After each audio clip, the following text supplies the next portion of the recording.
BJP सरकार आसिबा परे करुछि कोन एहा एठी सबुठु बड़ प्रश्न। बीजेपी सरकार आसिबा परे जेते सबु अमानुषिक कार्य बढ़िबारे लगिछि। नारी सते जेमिति से बीजेपी सरकार हातर जीवंत कंढई पालटि जाइछि।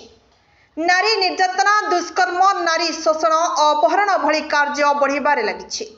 तेणु एठी साधारण रे चर्चा हेउछि कि मोहन सरकार करुछि कोन।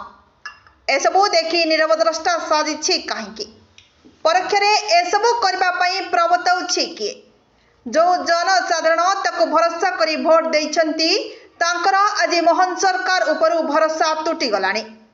कारण सेमानकर माँ और भौणी माने आज घरु बाहर को बाहरिबा सुरक्षित मने करू नाहंती। खाली सेतिकी नुहे दर्शक बंधु, एडी कटक जिला बांकी ब्लॉक रे खणी माफिया, बाली माफिया को उपद्रव न कहिबा भलो। सेमाने एडी खुलम खुला राज करुछंती। एडी मोहन सरकार चुप कोन पाई? तेणु मोहन सरकार करुथिबा दुर्नीति अत्याचार विरोध में बुद्धिजीवी महल रे चर्चा दो धरिछि। खबर प्रसारण पर देखा बाकी रहिला बीजेपी सरकार की पदक्षेप ग्रहण करुछि। Bureau report, Brahmakala news.